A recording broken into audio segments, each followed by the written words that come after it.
The kingdom's most admired woman rode to the Alpha King's gates and said, "Choose me, a true story, third person complete in one part." Part 1. The woman everyone knew. Everyone in the kingdom knew her name. Not because she was born into power, not because she had a great family name carved into a stone gate somewhere, or because her father was a lord who collected lands the way other men collected debts, or because she'd married the right person at the right time and been carried upward by someone else's momentum. None of that. None of it even close. She was known because she had spent the better part of 20 years walking into places where no one else would go, and walking back out with people who would have otherwise been left behind. Her name was Lyrian. She was not tall, she was not small either, just ordinary in height, the kind of woman who stands in a room and doesn't immediately eat up all the space, but who, if you looked at her long enough, started to seem like the largest thing in it. She had dark eyes that stayed still when everything around her was moving, which unnerved people at first, and then, after they'd known her a while, became one of the most comforting things they'd ever seen. Her hair was always pulled back the same way, not because she was vain about neatness, but because loose hair is genuinely impractical when you're setting a man's broken leg in the mud outside a burning barn. She had done that, twice. The first time she was 17. She had no formal training. She had only the books, the ones the old healer in her village had left her when he died without an apprentice, because she was the only one who'd kept coming to his door with questions. He had watched her for 2 years, the girl who wanted to understand how things worked, and when he felt the end of himself approaching, he had left her everything: the books, the tools, the small collection of remedies he'd built up over 40 years, and a note that said simply, "You'll figure out the rest." She had read those books the way other children played, obsessively, completely, with the kind of total absorption that makes parents slightly worried and teachers either very proud or very frustrated depending on what they value. She memorized things that had no practical use yet, and stored them in the back of her mind the way people store candles, for later, for dark, for the moment when the light runs out and you need to have thought ahead. The dark came earlier than she'd expected. At 17 she was present when a barn fire spread to the farmhouse beside it, and 3 men were pulled out in various states of wrong, and the nearest surgeon was 2 hours away on a good road in good weather, and it was neither, and someone looked at her, because everyone in the village knew she was the one who'd read old Tomas's books, and she looked back at them and thought, "All right then." She was frightened. Her hands shook on the way to the first man and steadied when she got there, because once you're at the work, fear doesn't fit in the same space as the work. She did what she knew. She improvised the parts she didn't know from the parts she did. All 3 men survived. She did not think of this as brave at the time. She thought of it as, something needed doing. I had some idea of how to do it. The alternative was doing nothing. I am not someone who does nothing. That was the full interior experience of what everyone else would later call her first act of heroism. She was mildly irritated by the word heroism because it put the weight on the person rather than on the decision, and she thought the decision was the part that mattered, and the decision wasn't complicated. You either go or you don't. She went. By the time she was 20, she had finished a proper apprenticeship under a surgeon in the nearest city, which had given her the formal knowledge to attach to the practical knowledge she'd built in the years before. By 23, she had a reputation that had traveled through the northern villages in the way reputations do, person to person, slightly altered in each retelling, growing larger than its original shape. By the time her name reached a village she'd never visited, she had done 3 times what she'd actually done and cured things she hadn't encountered. She tried to correct this when she ran into it. She mostly failed. People need things to believe in, and she was a useful thing to believe in. Then came Harrow. The plague village of Harrow was a place everyone who lived within a week's ride of it knew about, in the way you know about something you have no intention of going near. It sat in a valley on the western edge of the kingdom's northern territory. 400 people, a prosperous trading stop, a market every second Thursday that people came from all over to attend. Then, one autumn, it wasn't any of those things anymore. It was sealed. The roads were closed. Guards were posted. The lords had made a decision from a safe distance, dressed it in the language of containment and public safety, and left 400 people inside a wall of their own construction. Lyrian heard about it from a rider passing through, already 3 weeks in. She sat with what she'd heard for half a day. She had patience to see. She saw them. She made decisions the way she always made decisions, by waiting until she'd thought through all the available options and eliminating the ones she wasn't willing to accept, and seeing what was left. What was left was, pack a bag. She had a list of things she believed might work. Based on what she knew about how this particular illness had behaved in other outbreaks she'd read about, based on the water sources in that valley, based on the population density and the market patterns. It was not a certain list. It was a best available knowledge list. The difference between those two things was what she was going to find out. She talked her way past the first checkpoint by being calm and specific until the guard was more confused than suspicious, and she walked the last 2 miles because they'd taken her horse, which she thought was unhelpful but chose not to argue about because she had larger things to focus on. She stayed 9 weeks. 314 people came out of Harrow alive. She never talked about the other 86. Not once. If someone tried to bring them up, framing it as credit to her, which they always did, to say what an extraordinary thing, what an impossible number, she would listen politely until they finished, and then she would change the subject. She was the only person who knew exactly what the 86 had cost, which decisions she'd made, under what conditions, where the knowledge had been insufficient, where the correct action had been taken, and it had not been enough. She carried this the way people carry heavy things over long distances, not dramatically, just constantly, a permanent weight you stop noticing because it's always there. That was the kind of woman she was. By the time this story begins, she had been living in the northern village of Vale for 3 years. Long enough that the children called her Auntie Leary without thinking about it, the way children adopt people who are consistently present. Long enough that she had fixed the leaking roof of the healing house with her own hands, on a Saturday morning in June, in a state of focused irritation her neighbor Marette described as the most efficiently angry she had ever seen a person work. Long enough that she knew which people in the village were going to come to her before they got sick, and which ones were going to wait until the situation had become considerably worse than it needed to be, and she had developed a mental list of the second group so she could check in on them preemptively. She had a horse named Rook. He was 11 years old, not ancient but long past the age of impatience.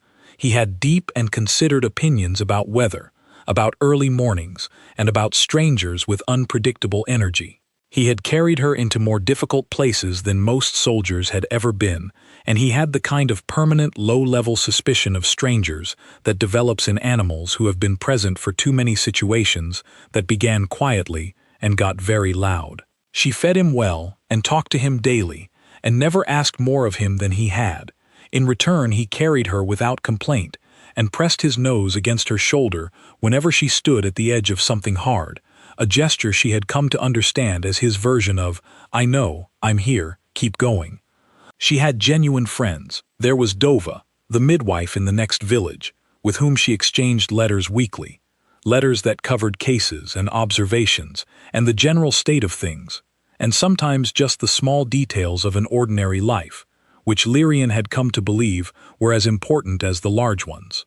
There was Marette, who grew herbs in a garden so precisely ordered it looked like she'd had an argument with every plant about its exact position and won. Marette showed up at Lyrian's door with soup at the exact moment Lyrian had forgotten to eat, which happened more often than she liked to admit. Marette never commented on this. She just left the soup. There were others. She was not lonely in the way the songs portrayed her. The songs liked a lone figure walking into the dark. The truth was messier and warmer and more ordinary than that. The songs were wrong about many things. They called her the untouched one, which she found irritating because she had been very thoroughly touched by life in every way that counts. By loss, by exhaustion, by the specific grief of watching someone die when you have done everything correctly and correctly was still not enough. They called her the healer saint, which she found genuinely baffling because she had said 17 rude things that morning before her second cup of tea, which is not the behavior of a saint by any standard she was aware of. What the songs got right was simpler. She was genuinely the most admired woman in the kingdom. Not just liked, admired. The difference matters. Admiration is what happens when someone does something you couldn't do, or wouldn't do, or didn't know needed doing, and you feel the gap between yourself and that decision with a kind of wondering ache. It's respect that has heart in it. People felt it for Lyrian because she had earned it the slow way, by showing up, again and again, in the places nobody else would go, and doing the work without making anyone feel lesser for needing it. She did not know, sitting at her kitchen table on a Tuesday morning in early autumn with her second cup of tea and a patient file she was reviewing, that the king had announced a choosing. She found out from the baker's son, who was 15 and prone to exaggerating news in direct proportion to how interesting it was, which was very interesting. She extracted the probable truth from two versions of his account. The king had formally opened a 6-week choosing process for a queen. The first time in 12 years he had done so. 31 noble candidates were presenting at the palace, and the whole elaborate apparatus, dowries, bloodlines, observation dinners, council presentations, was in motion. 31 noble candidates. She went inside and stood in her kitchen while the kettle heated, and she looked at the wall and she did not think about the things she was thinking about. She made her tea, she drank it, she saw her patients. That day there was a man with an infected hand, who had waited too long, who received treatment and a lecture he didn't fully appreciate, but would eventually, and a young woman, newly pregnant and frightened, who needed specific and honest information rather than vague reassurance. Lyrian gave her the honest information. The young woman left calmer than she'd arrived, which was what Lyrian had hoped for. Specific was always better than vague. Vague let fear fill in the gaps. Specific gave people something to hold. That evening she sat on the step outside her door and watched the sky go dark, and she let the things she'd been not thinking about come forward. She was 38 years old. She had spent 20 years giving everything she had to people who needed it. She did not regret any of it. She wanted to be clear about this even in her own head. She had chosen this life. She was good at it. It mattered. She was glad of every day she had lived it. But there was a but. There had been one for a while now, sitting quiet at the bottom of her, like a stone at the bottom of a well. Present, heavy, not causing trouble, just there. The but was this. She had given and given for 20 years, and she had never, not once, asked for something for herself, out loud, in front of someone who had the actual capacity to respond. She had wanted things privately, of course. She was a person, and persons want things, but wanting in private is a hobby. It goes nowhere. It changes nothing. It is entirely self-contained, and it leaves you exactly where you started. She had never stood in front of someone with real power to say yes or no and said, "This is what I want." And she wanted to be chosen, not because she was incomplete. She had a full life and she knew it. But there was a specific thing she had never had, and it had a specific shape. Someone who could have chosen anyone, looking at everything available to them, choosing you, not because they had to, not because you were the best option in a limited field, because of you specifically, because of what you were, because they wanted you and made that choice with both eyes open. She had saved hundreds of lives. She had been thanked in ways that should have felt like that. It was not the same thing. She understood this now clearly, sitting in the dark outside her door. It was not the same thing at all. She'd been waiting, she realized, for someone to notice her from a position of being able to choose otherwise. And no one was going to do that without being told to.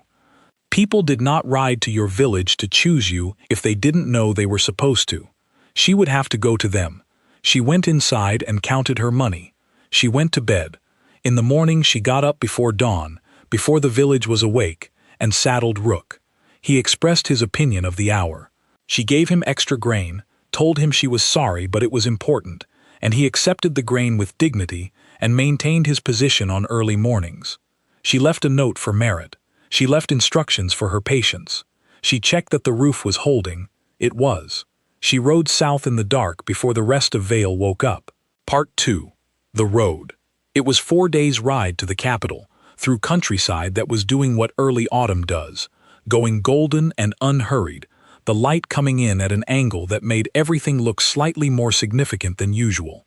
Lyrian liked this time of year because it had the quality of something winding down without any grief about it.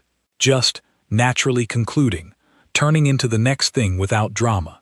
She had made this journey twice before. Once when the council had summoned her to advise on epidemic containment procedures.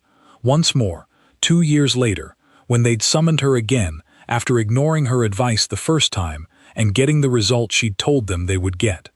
Both times she had given her best knowledge, watched most of it be processed through existing assumptions and come out the other side as a modified version of what they'd already planned to do, and ridden home with the particular feeling of someone who has been correct at considerable effort and received no credit for it. She did not hold this against anyone specific. It was just how advice worked in places with established structures. You brought information from outside. The inside filtered it through what it already believed. What emerged was a version of the original that the inside could recognize, wearing your language. It was frustrating in the way that gravity is frustrating. Impersonal, structural, not about you. On the road she was nobody's problem to solve. No one needed her. She could move through the world like a person between places, which was its own kind of rest. The inns varied. The first night she stayed somewhere clean and warm with a venison stew she would think about for the rest of the trip. The second night she stayed somewhere with thin walls and neighbors who argued until midnight about what she gathered was a debt involving geese, which was the sort of argument that made more sense in context and she did not have context for, so she lay in the dark listening to it like someone experiencing a piece of theater in a language they mostly didn't speak. She slept through the second act. On the second night, before bed, she sat by the fire in the common room. A merchant at the next table introduced himself. He was going to the capital for business. She said she was too.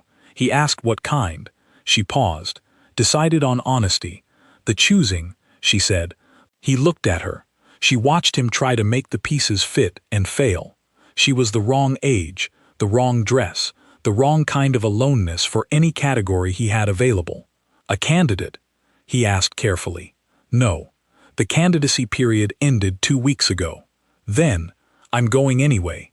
Something moved through his face. Not pity, not amusement. A kind of quiet recognition. The look of someone watching someone else do a thing they themselves would never dare, and feeling the distance between themselves and that decision with a clear, wondering ache. Good luck, he said. He meant it genuinely. She could tell. She went to bed and lay in the dark and thought about the fact that she had now said it out loud to a stranger, and that she felt fine. Not fearless. Something was tight and thin in her chest when she let herself think about what she was actually going to do at the other end of this road. But fine. The tightness was not a reason not to go. It was just what the situation felt like. The third day brought rain. She rode through it. Rook moved through the rain with the philosophical patience of a horse, who has long since concluded that weather is not personal and therefore not worth commenting on. On the fourth day the road widened, and the capital appeared in the distance, gray gold in the early light, its old stone carrying the particular quality of a city that has been standing long enough to stop justifying itself. Up close it smelled like a lot of people with a lot of opinions. From here it looked like something that had been standing for a very long time and intended to continue. She rode toward it. Part 3. The gates. The palace sat at the center of the capital, the way the original point sits at the center of anything. Everything else arranged outward from it in rings of varying age, the oldest neighborhoods closest and the newest at the edges. There were 2 sets of gates. The public gate on the west handled ordinary business. Petitioners, merchants, visitors with appointments, the daily traffic of a palace that was also the administrative heart of a kingdom. There were queues there, officials, a documented process for every category of visitor. The north gate was the king's gate, the household, the guard, the flag that showed whether he was in residence. The flag was up. Lyrian looked at both gates from a distance, Rook standing patient beneath her, and made the decision she had been making since she packed her bag in Vale.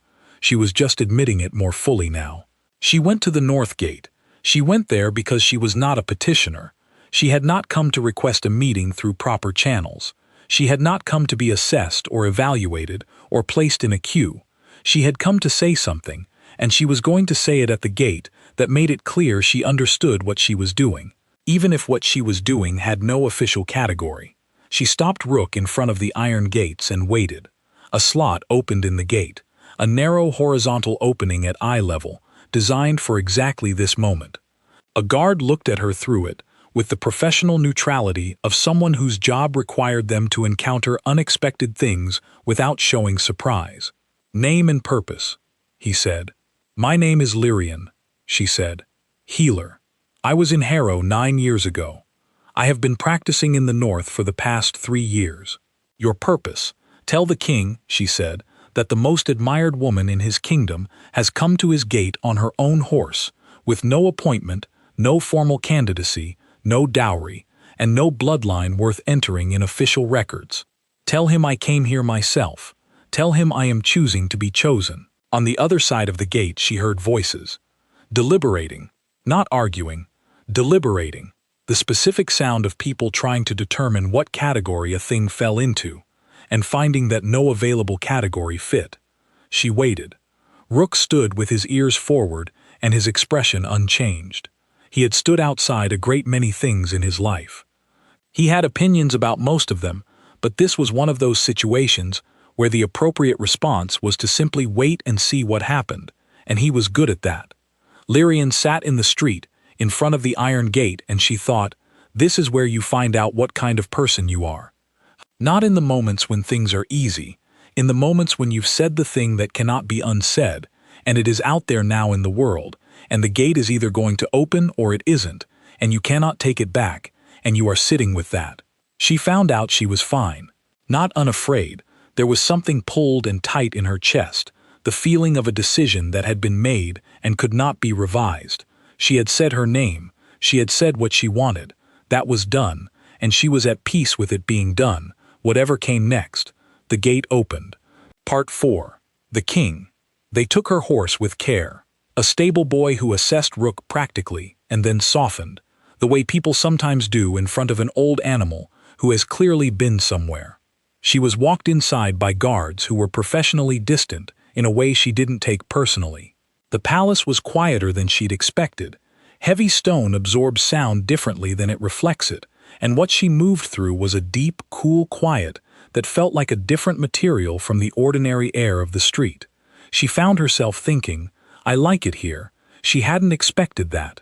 The receiving room was large, high-ceilinged, with morning light coming through tall windows and stone floors worn smooth by centuries of footsteps. The kind of floor that has a history you can feel.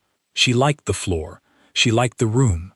She had not expected to like anything about this part, and she filed the liking away as interesting. He was at the far end of it. She had seen his face on coins and on an official portrait.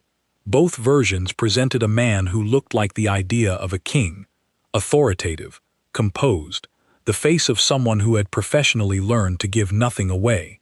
That version was accurate, as far as it went. It was the way a written description is accurate. It tells you the shape without giving you the weight. He looked different in person. The composure was real, but it sat on something she recognized, a particular kind of tiredness. Not weakness, not incapability. The tiredness of someone who had been working at something very hard for a very long time and had gotten good enough at it that the tiredness didn't show in the work anymore. But underneath the work, there it was. She had seen it before. She had felt it herself. He had not come forward. He was standing still at the far end of the room, and the court that had gathered, because of course they had, word had spread, was very quiet. He looked at her. She looked at him. You said, choose me, he said. I did, she said. Most people who come here come to be evaluated. I know, she said. That's why I didn't. Something moved across his face. She spent 20 years reading bodies. The way a person holds their breath when you press a bruise. The way someone's hands go very still when they're trying not to show pain. And she could not name what moved across his face in that moment. She didn't have a word for it. It was something she hadn't seen before, or hadn't known to look for. She let it sit in her without naming it. Part 5. The weeks. He didn't choose her that day. He gave her rooms. modest, not the formal candidate chambers, but rooms with good windows and a hearth that drew well, and a view of the stable yard where she could see that Rook was settled. He arranged access to the library, the gardens, the kitchens. He said nothing formal to the court about what she was or what her presence meant. This left the court to manage its own confusion, which it did poorly. The 31 candidates had been navigating the palace for 3 weeks already, moving through the formal choosing process with the particular discipline of people who have been trained for exactly this. They understood the structure, the formal dinners, the council observations, the one-on-one meetings with the king that were documented and assessed, the elaborate social choreography of 31 women in the same building, all wanting the same outcome, and all pretending, for the sake of appearances, to be simply presenting themselves naturally. They had categories for everything they encountered. They did not have a category for Lyrian. She was not competing in any way they could identify. She was not performing. She was not working any angle they could see. She ate breakfast at whatever time suited her, spent mornings in the library, visited her horse twice a day, sat in the garden at times that weren't the official socialization hours, and once spent an afternoon on a garden wall she'd climbed because she wanted to see what the view was like from up there. A court lady found her there on the 3rd day, sitting on the wall with her feet dangling and a pamphlet about drainage systems in the western provinces. The lady stood below her with the expression of someone confronting a category problem they had not consented to. "Are you comfortable?" The lady tried. "Very," said Lyrian. "You can see all the way to the market district from here." The lady looked. It was an excellent view. She went away without having resolved anything. Word spread in the way words spread in enclosed places. The healer with the old horse was odd, but oddly harmless. She didn't seem to be scheming. She didn't seem to be working against anyone. She was just present in a place where everyone else was performing, and she was not performing, and the contrast was impossible to look away from. The king came to the library on the 4th day. No protocol, no observer, no documentation. He simply appeared where she was sitting, in the section dedicated to epidemic histories, and sat down across from her and asked what she was reading. She told him. He had a question about the Harrow water contamination theory, a specific question about why the spatial distribution of the earliest cases didn't support it as the primary vector. She looked at him. "You've read the Harrow report," she said. "3 times, he said. "The 3rd time I was fairly certain the primary vector was actually the grain storage," she said. "Yes, you're right," she said. Something shifted in the room. Not dramatically. Just the small, clear shift that happens when 2 people discover they've been thinking about the same problem from different positions and arrived at the same place. The particular pleasure of that. They talked about the grain storage theory for an hour. He asked good questions, not the questions of someone trying to appear knowledgeable, but the questions of someone who had actually thought about it and wanted to understand it better. She answered honestly, including the parts where the evidence was thin. He came back the next day, and the day after. The conversations expanded outward the way conversations do when 2 people are genuinely curious about each other's minds.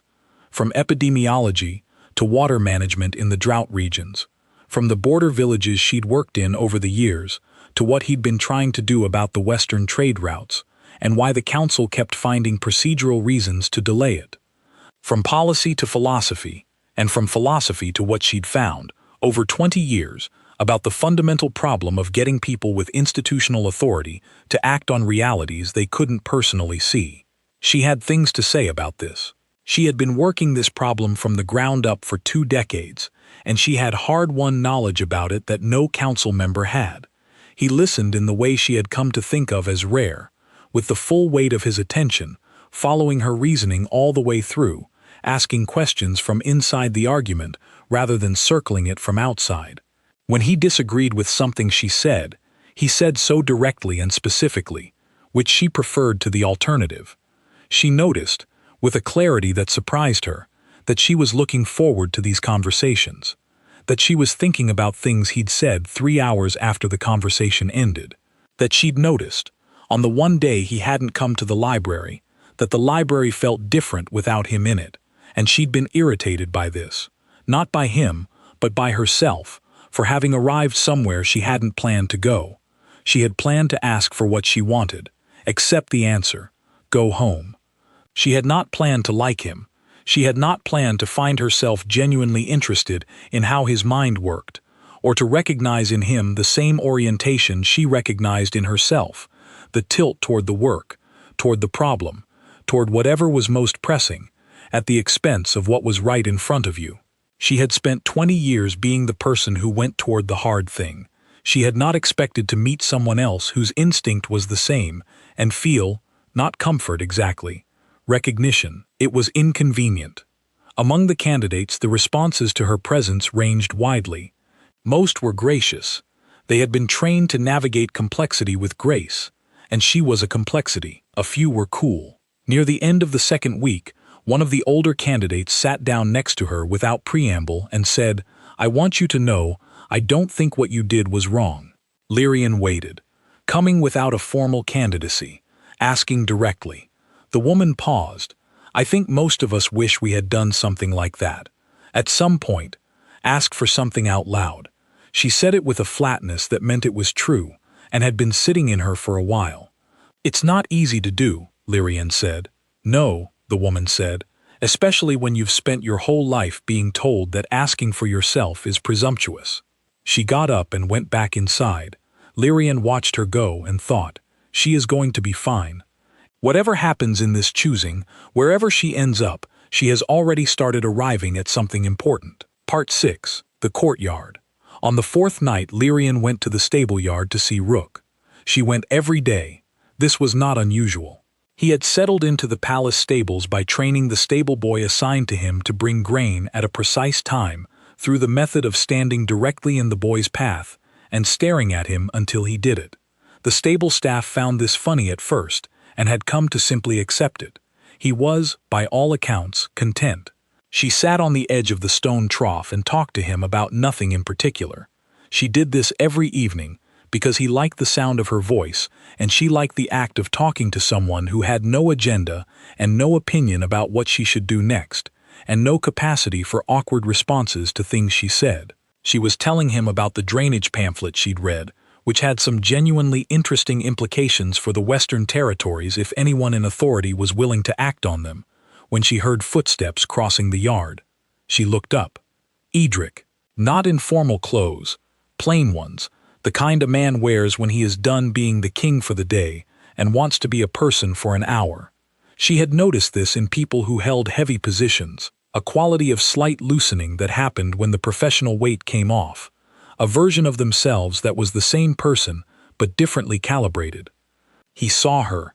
He came over and leaned against the wall at a comfortable distance, and they both looked at Rook, who looked back at the king with professional suspicion. "He always like that," Edric said.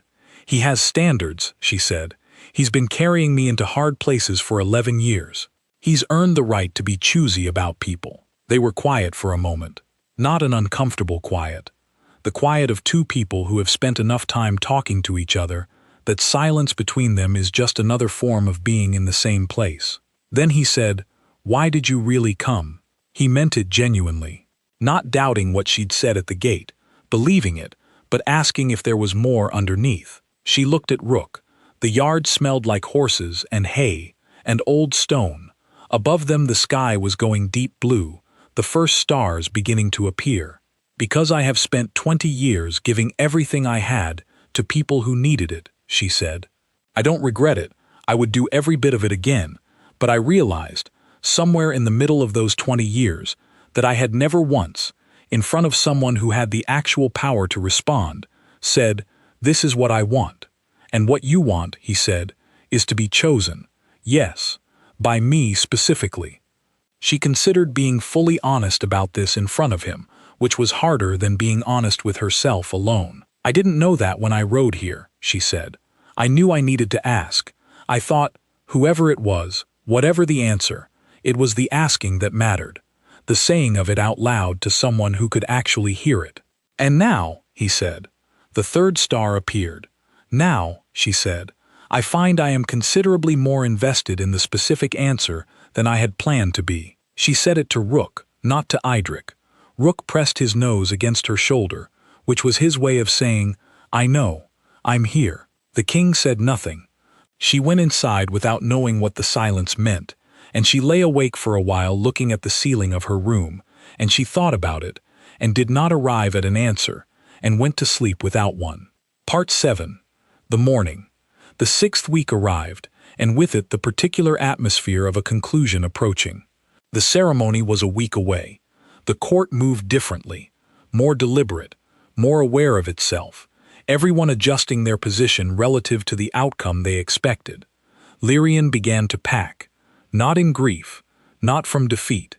She had done what she came to do. She had asked. She had said the thing out loud.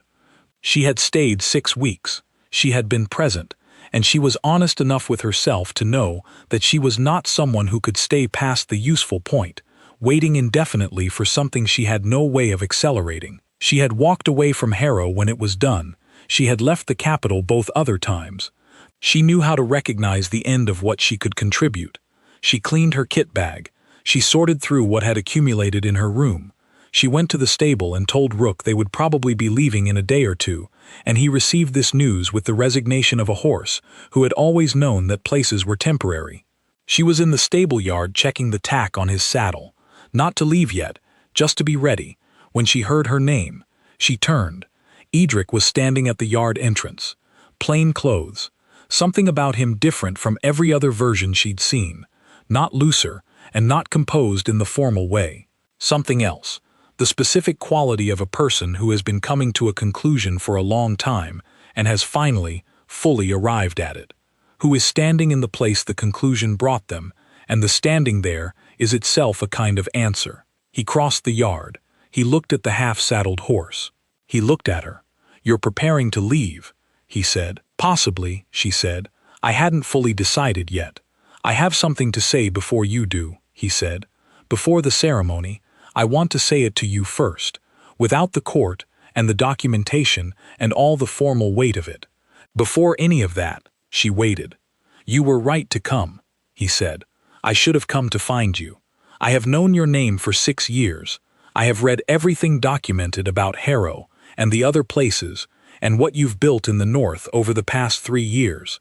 And I have thought, more than once, that someone should go find the woman who does these things and talk to her. Listen to her, actually see her, not as a subject of reports but as a person. I kept thinking someone should do that." He stopped. "I was the someone," he said, "and I didn't go." She stood with that for a moment. "You would have," she said, "not kindness." She believed it, based on 6 weeks of watching how he worked, how he thought, the shape of his character as she'd come to understand it. Some conclusions came faster than others. He would have gotten there.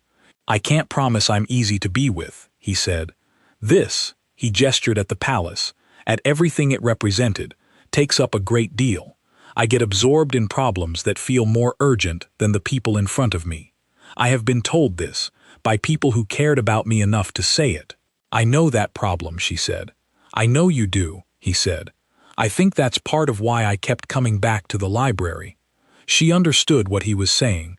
Not that they were the same, that they had the same orientation, outward, toward the work, toward what was pressing, and that whatever they built together would require them to consciously choose to turn toward each other, regularly, on purpose, not as an instinct but as a decision. She had been making decisions all her life. This one felt like a continuation of the same kind. She unsaddled Rook. He watched her do it. "Was that an answer?" he said. "That was an answer," she said. Closing, the ceremony was 3 days later.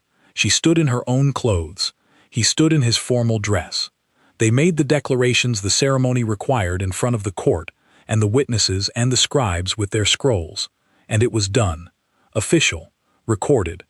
She read the official accounts afterward with a kind of detached interest, the way you read a description of an event you were present at and find that it captures the shape of things but not the weight of them. The histories said she had arrived at the gates of her own will, without appointment, and been admitted, and remained through the choosing period, and been selected. All of this was accurate. None of it was the story. The story was a Tuesday night in Vale, sitting on a step in the dark, letting the things she'd been not thinking about come forward. The story was 4 days on Rook's back, through autumn countryside, moving toward an outcome she couldn't predict. The story was the slot in the gate, and the long silence after she said the words, and finding out in that silence that she was the kind of person who could sit in it without flinching. The story was the library in the morning light, grain storage vectors, the thing he'd read 3 times and never had anyone to tell. The day she realized she was thinking about him 3 hours after the conversation ended and didn't know whether to be pleased or alarmed, and was a little of both. The story was the courtyard at dusk, the 3rd star, the silence when she said, "I find I am considerably more invested in the specific answer than I had planned to be." The silence that she still didn't fully know the meaning of when she went inside. The story was him crossing the stable yard in plain clothes, before the ceremony, to say the thing the ceremony had no language for. "I should have come to you first." The songs made it triumphant. A bold woman claiming what she deserved. A grand gesture, rewarded. People loved that version because it felt like justice delivered cleanly and on time, which almost nothing is. That wasn't what it had been. It had been a woman who was tired, in the specific way of someone who has been giving for a long time without asking once. Not dramatically tired, just quietly and persistently tired, the way a fire burns down if you keep feeding it and never tend to it yourself. It had been a decision made not in defiance, but in honesty. Not courage exactly, or not only courage, just clarity. She had wanted something, and she had said so, and she had gone to the place where the answer could be found, and the gate had opened, and the conversation in the library had been real, and the questions had been good questions, and she had been listened to in a way that is rarer than people know. And a man who had read the Harrow report 3 times and arrived at the same conclusion she'd arrived at years ago, alone, with no one to tell. That man had crossed a yard in plain clothes to say something before the official record could say it, because the official record was not going to say the part that mattered. Rook lived another 4 years. He died on a winter morning in the palace stables, old and full and unhurried, the way good horses go when they've lived a life worth living and decided the time is right. Lyrian was there. He pressed his nose one last time against her shoulder, and then he was still, and she sat with him for a long time before she told anyone. She did not replace him. She thought about it and decided that some things were not meant to be replaced, just remembered. She kept practicing medicine. Not the same way. She could not go into the field as she once had, and she accepted this with practical grief and redirected the energy. She built a school, made it free, filled it with everything she knew, everything from Harrow and Vale and every hard place in between, and stayed involved until the knowledge lived in other hands and her absence would not leave a gap in the work. She and Idric were not easy together, in the way 2 people who both tilt outward are never easy together. They had to choose each other deliberately, regularly, the way you choose to tend a fire rather than letting it run on its own. Some weeks they were better at this than others. Some seasons the kingdom pressed in from all sides and the choosing felt thin, and they learned to make the moments they had count. It was a real life, complicated, imperfect, ongoing. Not the song version, which was triumphant, clean, resolved. Not the scroll version, which was accurate about the shape and missed the weight entirely.